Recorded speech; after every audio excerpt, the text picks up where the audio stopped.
Podcast El Tiempo. Contraataque, toda la actualidad del fútbol de Colombia y el mundo al estilo Fútbol Red. Hola amigos, bienvenidos. Aquí estamos como siempre en Contraataque. Esta es nuestra cita para analizar las últimas noticias del fútbol, que por supuesto van a estar muy marcadas por esta decisión tan esperada, tan demorada, valga decir, de la salida del técnico Reinaldo Rueda de la Selección Colombia de mayores. Ha sido, digamos, lo más destacado en el horario informativo de este lunes. Finalmente, después de una reunión del Comité Ejecutivo de la Federación, han llegado, según exactamente las palabras de la Federación, a un acuerdo para la desvinculación del técnico. Eso quiere decir que pues no hubo una carta de renuncia, que seguramente va a haber una cantidad correspondiente al tiempo que le quedaba al técnico de contrato, que en teoría es hasta el fin del año.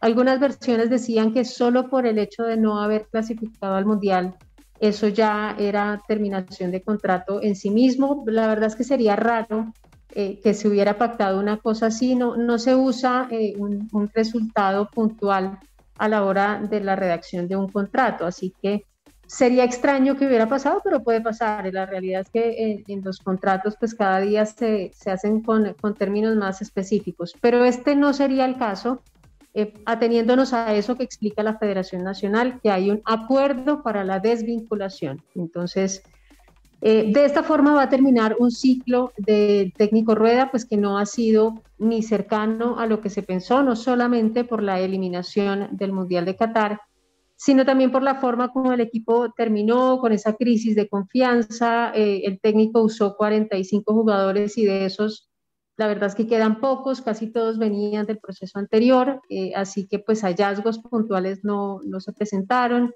más allá de un par de microciclos que prometían con nuevos jugadores, nuevas caras incluso del medio local, pero finalmente no tuvieron el protagonismo y tampoco esas apuestas del técnico le dieron resultado. Jugadores como Baloyes, por ejemplo, no hicieron diferencia. Entonces, esto termina siendo la conclusión que todos, como decíamos antes, ya estábamos esperando, pero se ha dado finalmente este lunes en términos concretos. Voy entonces a hablar con mis compañeros de Fútbol Red sobre el impacto de esta noticia.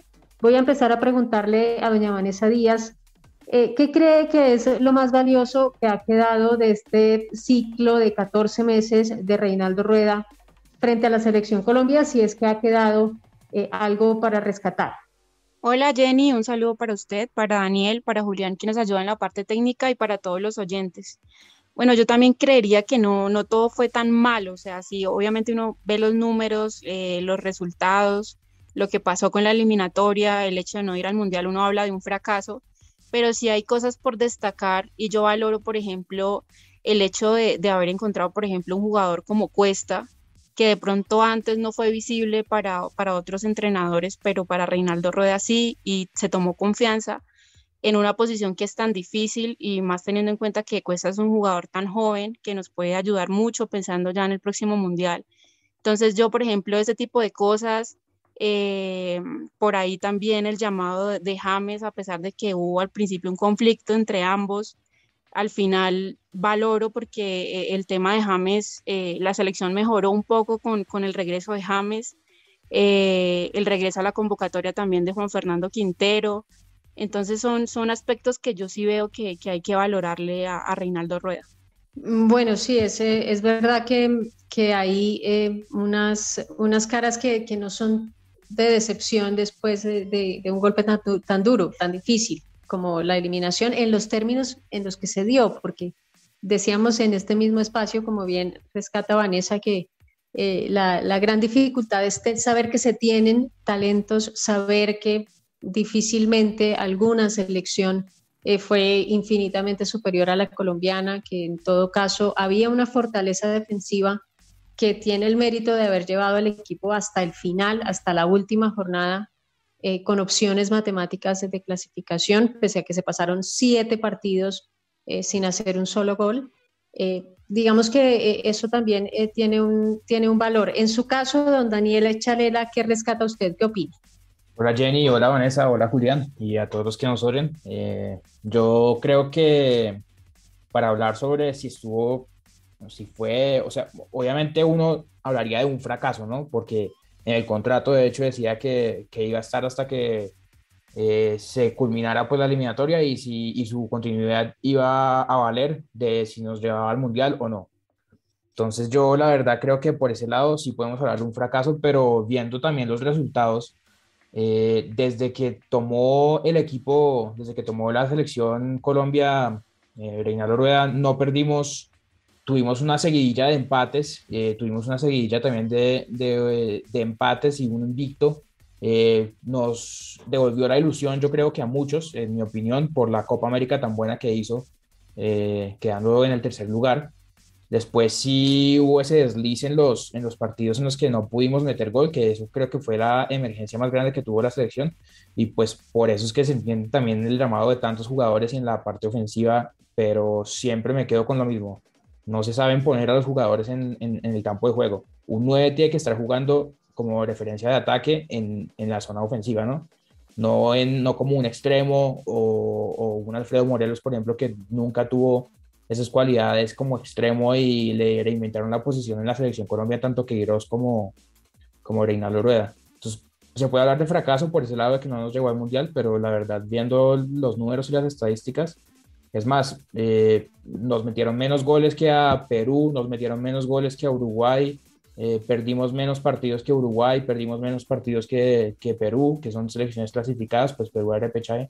Entonces, si uno seguía por la estadística, la verdad no me pareció tan desastroso la era de Reinaldo Rueda, ¿no? Sí, ahora también hay que decir que en términos comparativos, pues en los últimos tres entrenadores es el que tiene peor promedio. Digamos que eso también hay que decirlo. Puede que, como dice Daniel, hayamos recuperado cierta fortaleza defensiva, que mucha gente llamó cobardía, de hecho, que por eso era, por apostar tanto a la defensa, era que no podíamos hacer los goles, era que no teníamos libertad para atacar y no encontrábamos la confianza suficiente en nuestros delanteros cuando estaban de frente a la portería rival. Entonces, digamos que eso también puede tener esa lectura. Es verdad que hay una seguridad defensiva, pero también es verdad que fue lo único y que cuando no se hacen goles en el área propia, pues es como el 50% del trabajo. La otra mitad no se hizo nunca. Nunca se encontraron alternativas. Yo a esto que ustedes señalan, sumaría la incapacidad que tuvo el entrenador para rodear al hombre más importante que tuvo Colombia siempre en su ofensiva, que fue Luis Díaz. Terminó apostando a otras muchas caras, a otros muchos jugadores que nunca dieron esa certeza, nunca tuvieron ese talento y esa inspiración que le vemos al propio Díaz, que incluso vestido de amarillo no es ni se parece tampoco a ese jugador que estamos viendo triunfar en el Liverpool, allá sí rodeado con jugadores que son capaces de explotar todos sus talentos. Así que digamos que eso también suma a la situación de Reinaldo Rueda, pero digamos que también eso es un poco la noticia esperada, ¿no? Ya todos más o menos estábamos esperando la confirmación que era un formalismo. Este señor termina aquí su ciclo por no haber cumplido el objetivo esencial de su contrato, que era la clasificación al Mundial, y ya, fin de esa discusión.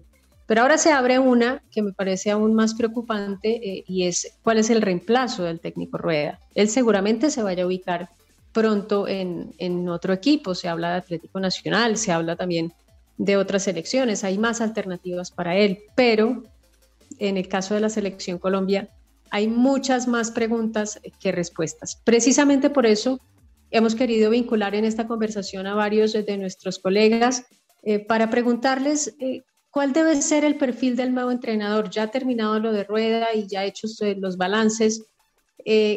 ¿Qué tiene que pasar ahora con el nuevo técnico? ¿Cómo debería ser? ¿Cuáles son los principios fundamentales para entrar a la elección de ese nuevo entrenador? Voy entonces a empezar esta conversación con Tito Puchetti, él es periodista de Win Sports y de Direct TV. El perfil, Jenny, creo que primero que conozca muy bien la eliminatoria sudamericana. Creo que aprendimos esa lección muy bien, cómo se juega en la altura, cómo hay que jugar de local, elegir muy bien alguien que conozca muy bien esta eliminatoria. El objetivo para siempre que se elige un técnico en la selección Colombia es que llegue al Mundial. Ese es el principal objetivo, por encima de los títulos de Copa América, después de qué hacen los mundiales. Yo creo que ese es el perfil que se debe buscar, un tipo que sepa jugar la eliminatoria sudamericana, que tenga la altura para que los jugadores colombianos sientan que hay un superior. Eso están inventando técnicos por ahí a futuro. Nos damos cuenta que el futbolista colombiano consagrado respeta poco. Hay que mirar los ejemplos, y que definitivamente sepa qué perfil tiene para construir un equipo, creemos nosotros, teniendo tanta potencia para atacar, que sepa atacar. Entonces, conocimiento de la eliminatoria sudamericana, ¿sí? Un estatus de respeto, que tenga una carrera, que tenga un respeto y que el futbolista lo respete, y creo que sepa atacar, que sea de perfil ofensivo, sabiendo atacar. Yo creo que esas tres características son básicas. Bueno, mil gracias, Tito. Es muy importante tener esta opinión tan precisa, tan detallada, porque lo que hemos encontrado es que todos los analistas con los que hemos hablado están más preocupados por el proyecto del nuevo entrenador que por el nombre, y quisieran saber más de qué se va a implementar en un nuevo proyecto, que por este detalle en el que sí se ha fijado más Tito, y nos dice exactamente cuáles son estos requisitos que debería cumplir un nuevo entrenador, que pues básicamente seguramente ustedes en sus casas y nosotros también internamente hemos tenido muchas veces ese debate. Necesitamos un técnico que pueda mirar a los ojos a jugadores como el que acabábamos de mencionar, a Luis Díaz, que se entrena todos los días con Klopp, que todos los días se enfrenta a los mejores jugadores del mundo. Es importante generar ese respeto mutuo, y no estar siempre pensando que los jugadores van a mirar hacia abajo al hombre que les da las órdenes. Vamos entonces a otro punto que también nos parece fundamental, y es si ese técnico debería ser un técnico colombiano, que es el ensayo que acaba de hacer la federación, sin resultado, con Rueda, hay que decirlo, o si debería ser un extranjero, si deberíamos repetir la última experiencia que tuvimos exitosa, que fue la de Pekerman, aunque también era extranjero, la última nefasta experiencia con Queiroz. Entonces, esa discusión de si es un local o es un hombre de afuera, nos la va a tratar de aclarar Nicolás Samper. Debe ser extranjero, pero no de Europa. Debe ser extranjero, pero de aquí cerca. Debe ser extranjero, ojalá argentino. Si no se puede, uruguayo. Creo que esos son dos lugares en donde podemos encontrar técnicos, porque saben a qué se atienen en Colombia, pero tienen visión y cancha en otros lugares. Yo me llevaría a alguien que tenga alguna experiencia ya previa en selecciones, no sé, un Becachese, por ejemplo, que está en Defensa y Justicia, que podría ser una apuesta medio revolucionaria. Bueno, Nicolás Samper, ustedes lo conocen, analista en ESPN, en RCN Radio y columnista de Fútbol Red, así que es una opinión suficientemente calificada para hablar de este tema. Yo creo que en eso podemos estar todos de acuerdo, no sé, Vanessa, si usted siente que en definitiva sí debería ser un extranjero, o ¿qué opina usted? ¿Apostaría por uno de la casa? Jenny, como hablábamos en un podcast anterior donde hablábamos de esas posibilidades de reemplazo para Rueda, yo sí pienso y creo firmemente en que debe ser un técnico extranjero, pero también un técnico que conozca mucho el tema de eliminatoria, los tiempos en una selección. A mí personalmente me gusta mucho el trabajo de Marcelo Gallardo, el técnico de River, pero yo le apostaría a un Ricardo Gareca, pero hay que tener en cuenta que Ricardo Gareca tiene ahorita la posibilidad de pelear el repechaje, que seguramente si lo consigue pues va a estar muy concentrado en el tema del Mundial, y esto haría que Colombia tenga que esperarlo hasta el próximo año. Pero yo sí pienso que debería ser un técnico extranjero. Además que por ahí entre los candidatos está Luis Fernando Suárez, que es otro técnico que va a pelear repechaje con Costa Rica, y él ya ha dicho como colombiano que dirigir en Colombia es muy difícil, y lo decía precisamente por lo complicado que fue también para Rueda y lo mucho que lo castigaron por los resultados siendo el técnico de la selección. Sí, es difícil, ese ambiente es difícil, pero usted toca un punto que es clave y que justamente es lo que le preguntamos a José Orlando Asensio, su editor de deportes del Tiempo. ¿En qué momento debería empezar ese proceso nuevo? ¿Debería ser ahora mismo, ya, para no perder tiempo y que no pasen los 7 meses que se desperdiciaron entre Queiroz y Rueda? ¿O sería mejor esperar a que termine la Copa Mundo con una sola justificación, una sola razón? Y es que ahí habría una baraja de candidatos más importante. Ya hablaba, por ejemplo, Vanessa de Gareca. Digamos que ahí tendríamos un abanico de posibilidades un poco más amplio y pudiera ser una opción. Esto es lo que opina José Orlando Asensio. Una cosa es lo que uno quisiera y lo ideal sería arrancar de una vez el proceso, porque es que si vamos a esperar a que pase el Mundial, la selección se va a quedar otros 8 o 9 meses sin técnico, contados a partir de marzo. Y el primer partido va a ser el año entrante, cuando es la primera fecha FIFA de 2023, así que si no se arranca un proceso, ya es prácticamente un año perdido, todo el 2022. Entonces, eso sería lo ideal, arrancar ahora. Pero la idea también, por lo que entiendo, están pensando los directivos de la federación, es esperar qué pasa en el Mundial y si alguno de los que queda podría quedar libre después de Qatar, o incluso en junio, después del repechaje, si alguno no llega, caso Gareca o caso Suárez, pues empezar a analizar opciones. Pero lo ideal es trabajar desde ya, que el técnico que llegue presente su proyecto y que si en junio llega a haber un partido internacional, porque todavía no lo han confirmado, se dice que se va a jugar en junio y se habla del partido en septiembre contra Brasil, pues la idea es que ya para esa época esté el técnico nombrado y esté trabajando y ya empiece a mirar cuál es el ramillete de jugadores que tiene para los próximos 4 años. De lo contrario, es hacer unos partidos este año básicamente para que a la federación le entre un dinero y como para no caer más puestos en el ranking FIFA con cualquier técnico que irán a poner, que seguramente será Cárdenas, el de la sub-20. Pero lo ideal sería arrancar de una vez. Bueno, sí, yo creo que entiende y nos dice José Orlando que por las fuentes que él maneja y que él consulta, efectivamente esa idea de esperar al Mundial está rondando y puede pasar que terminemos esperando otro tiempo más. No es ideal, eso lo sabemos, pero también es verdad que si queremos un entrenador que se ajuste a nuestras posibilidades, es posible que el candidato esté ocupado hoy y eso obligaría a esperar un poco y a jugarle a la interinidad como ya antes ha pasado. Es también una realidad que cuando lo hicimos nos fue mal, pero los directivos, los que nunca pierden el equipo, ese es el mejor equipo del mundo, jamás pierde, me parece que también están considerando esas otras opciones. Como siempre vamos a terminar enterándonos de esto más tarde de lo que quisiéramos y vamos a terminar perdiendo tiempo seguro en muchos debates que no terminarán en nada porque pues como decimos las decisiones se toman cuando se deciden los directivos a que eso ocurra. Esto entonces es lo que tenemos en el panorama y en el desarrollo de esta que ha sido, como les decimos, la noticia más destacada después de esa Semana Santa que seguramente todos ustedes pudieron disfrutar. Vamos a tener muchas más discusiones sobre el tema, pero queríamos darles este abrebocas para entrar en esta discusión de la Selección Colombia, que ahora oficialmente está sin entrenador. O sea, ahora sí estamos con todas las letras al garete.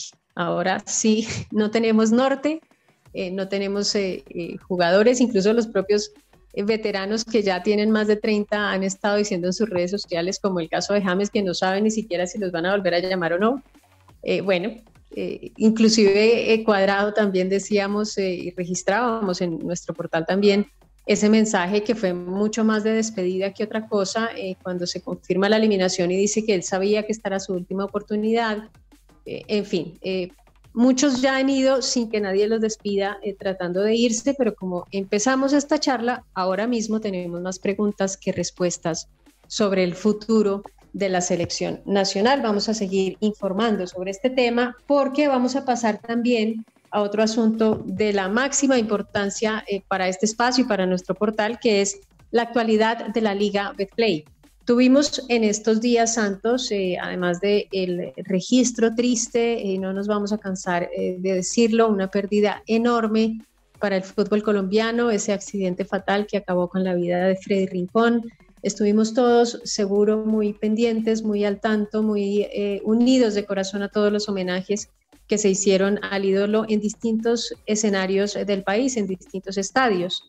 Así que digamos que eso fue muy importante, pero también pasaron otras cosas detalladas también y que queremos analizar con ustedes sobre los resultados de este fin de semana que han ido aclarando un poco el panorama sobre los clasificados a la siguiente fase. Voy a empezar con usted, don Daniel, porque me sorprendió mucho y supongo que a usted también el inicio de esta jornada con esa derrota inesperada de Santa Fe 0-1 contra Alianza Petrolera. Cuando les decimos 0-1, sí, fue en Bogotá y era el partido que había que ganar.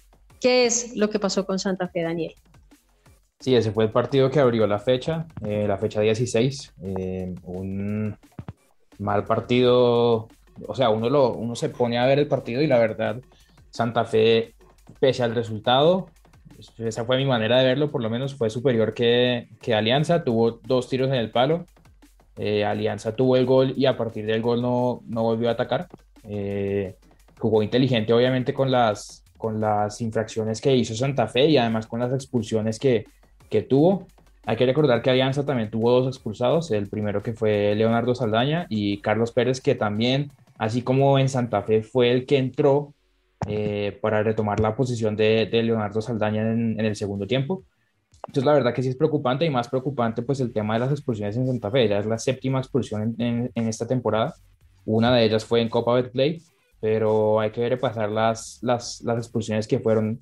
La primera, Carlos Sánchez, Julián Chico, José Ortiz, Julián Chico otra vez, pero por Copa Betplay ante Pasto, Juan Sebastián Pedrosa, y ahora se le suman Kevin Mantira y Gerson Malagón. Esto con Carlos Sánchez con Águilas, Julián Chico con Millonarios, José Ortiz con Patriotas, Juan Sebastián Pedrosa con Envigado, y contra Alianza Petrolera, pues las que ya mencionamos de Kevin Mantira y Gerson Malagón. La verdad que es preocupante lo que está sucediendo en Santa Fe. Ya son 2 partidos sin ganar, y ya de hecho salió Santa Fe de los 8 clasificados. Ahora tiene que recomponer su situación, y la verdad tiene una situación compleja en la que tiene que enfrentar ahora a Millonarios, que es el clásico, Jaguares en Bogotá, y luego vienen 2 partidos afuera que son Once Caldas y Cali. Entonces, pese a que Cali pues ya no tenga opciones de clasificar, va a ser un partido durísimo en Palma Seca. Claro que sí, yo creo que ahí tenemos el resumen de la situación de un Santa Fe que aparece en el puesto 11 con 22 unidades. No está tan sencillo por ese calendario que acaba de informarles Daniel, pero además porque los que están arriba, los que tienen, digamos, la primera opción, pues se ven firmes y tienen calendarios más amables también. Entonces, es difícil esa situación para Santa Fe, que por ahora pues está por fuera y mantiene, eso sí, una constante de rendimientos que son de baches más que otra cosa. Entonces hace un buen partido, vuelve y cae, vuelve y sube un poquito, vuelve y se cae. Es como que no arrancara formalmente ese proceso. Después tuvimos otros resultados también importantes, el 1-0 del Once Caldas contra Cortuluá, que lo mantiene también ahí en la pelea, y las derrotas de los que estaban como candidatazos a ganarse el punto invisible, los que están peleando por entrar en el primer lugar de esta primera ronda de todos contra todos, porque los líderes, los mejores, todos pincharon. El Tolima terminó perdiendo 0-1 contra Pasto, Millonarios terminó perdiendo también 1-0 contra el Pereira, y Atlético Nacional, que fue otra de las sorpresas, terminó perdiendo también 1-0 contra Río Negro Águilas. Así que se mantuvo todo quieto en la punta, desaprovecharon todos esa primera posibilidad, pero tal vez al que más le dolió ese detalle fue precisamente a Millonarios, que pudo haberles hecho diferencia a los 2 que lo superan en la tabla, pero que finalmente pues sorpresivamente, digámoslo, terminó perdiendo. Un Millonarios que apostó por una nómina muy mixta, por jugadores muy nuevos, que terminó usando de emergencia a los habituales, Magnelli, Ruiz, que no estaban, por ejemplo, desde el arranque, pero aún así no se pudo evitar ese desenlace, ese 1-0, como les decimos, del Pereira, que aguantó, que prácticamente no salió de su predio en ese primer tiempo y que en el segundo sí que les hizo daño a los jugadores de Millonarios, ya muy jugados al ataque y dejando muchísimos espacios a sus espaldas y mucho terreno para recorrer entre los zagueros y el arquero Montero, que inclusive salvó un par de situaciones que pudieron dejar muy mal parado a Millonarios en esta nueva salida. Pero esto entonces terminó, como les decimos, manteniendo las cosas muy tranquilas en la punta de la tabla de posiciones. Equidad le ganó 1-0 a Jaguares y esa victoria es muy importante, lo mantiene por encima de Santa Fe, por ejemplo, en la tabla, y lo mantiene todavía con opciones de clasificación serias a la Equidad. Entonces, esa victoria en casa pues es lo que se espera de un equipo que juega de local, que hace respetar su predio. Pues esto fue lo que hizo entonces Equidad. Lo propio hizo Junior de Barranquilla, que también ganó 2-0 contra un Bucaramanga que venía en muy buen momento, pero pues ya sabemos lo que es este Junior cuando juega en Barranquilla. Otro resultado también importante, América 1, Cali 1, un partido muy marcado por los homenajes a Freddy Rincón, inclusive los dos hombres de los goles tenían el número de Freddy, ¿no? Esa es una curiosidad, porque salieron precisamente con esas camisetas Adrián Ramos y Teófilo Gutiérrez. Intentó el Cari entonces cuidar a sus referentes, a sus jugadores más experimentados, pero fue necesario echar mano de ellos, caso de Teófilo, para intentar mejorar las cosas en la tabla de posiciones. Estuvo a punto el Cali de haber ganado este clásico porque fue un equipo muy espeso, el América, jugadores un poco desconcertados, fuera de sus posiciones habituales y realmente confundidos sobre lo que tenían que hacer en este primer partido con Guimaraes en la raya, porque en el primer partido que oficialmente estaba en manos del nuevo cuerpo técnico, pues no pudo estar en el campo con sus dirigidos. Esto ya es el trabajo, la firma, días de entrenamiento en Cali, así que esto se parece más a lo que va a encontrar el técnico, si bien es, como les decimos, el primero, no es como para salir a quemar las naves por este 1-1, pero al final es un resultado que con todo y lo emotivo que fue, tiene muy comprometido al América. El América también, digamos que salvo por el calendario, porque el América se va a enfrentar ahora con Jaguares, se va a enfrentar ahora con Unión Magdalena, digamos que el remate en el calendario puede ser muy favorable. Pero arriba en la tabla de posiciones tiene unos competidores que tienen las de ganar, básicamente, que tienen mejores posibilidades, inclusive Alianza Petrolera, que tiene 23 puntos y es noveno.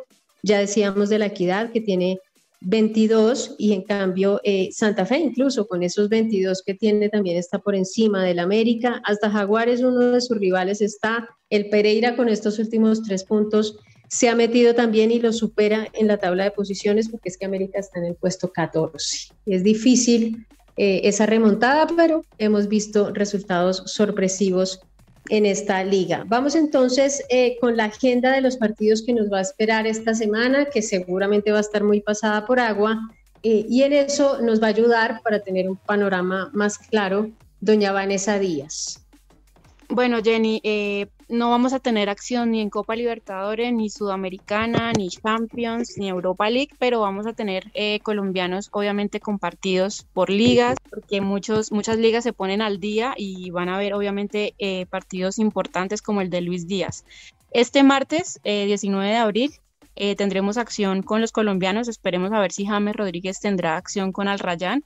Ese partido será a las 12:15 y más tarde estará en acción Gustavo Cuellar con Al Hilal por la Liga de Campeones de Asia. Este partido será a las 3:15. A las 2 de la tarde será el partido que ya les comentaba, Liverpool de Luis Díaz frente al Manchester United por la Premier League. Recordemos que el Liverpool viene de tener un gran partido frente al Manchester City este fin de semana y clasificar a la FA Cup, donde se enfrentará al Chelsea el 14 de mayo. A las 2 de la tarde también habrá acción con el Elche de Johan Mojica, que también viene de marcar gol, y se enfrentará al Betis. El miércoles habrá acción desde las 12 del mediodía con el Atlético de Madrid frente al Granada de Vaca y Luis Suárez. A las 2 de la tarde Manchester City recibirá al Brighton de Steven Alzate. A las 5 Talleres de Diego Baloyes y Rafael Pérez se medirá al River Plate de Juan Fernando Quintero, quien también marcó gol. A las 5:30 tendremos acción con Flamengo y Palmeiras de Eduardo Atuesta en el Brasileirao. Y a las 7:30 tendremos a Boca Juniors de Fabra, Campuzano y Villa, que marcó gol también este fin de semana frente a Godoy Cruz. Esto en lo que respecta a acción de colombianos en el exterior. Sí, señora, pero tenemos como siempre más fútbol, tenemos como siempre más información para ustedes, más detalles, más amplio el panorama de lo que nos va a esperar en esa Premier League. Recuerden ustedes que el City y Liverpool están apenas a un punto de distancia. Luego, lo que pasa en estas jornadas de la semana pues va a ser determinante en esa pelea por ese título, especialmente para un Liverpool que está apuntando a los 4 títulos de las 4 competiciones en las que sigue vivo. Así que vamos a tratar, como siempre, y hacer mucha fuerza para que Luis Díaz esté ahí como protagonista, pero hay, como les decía ya Vanessa, un amplio panorama de jugadores con compromisos importantes en los próximos días. Para enterarse de todo eso, vengan como siempre a www.futbolred.com y aquí les vamos a contar el día, la hora, el canal, todo lo que ustedes quieren saber para su semana futbolística.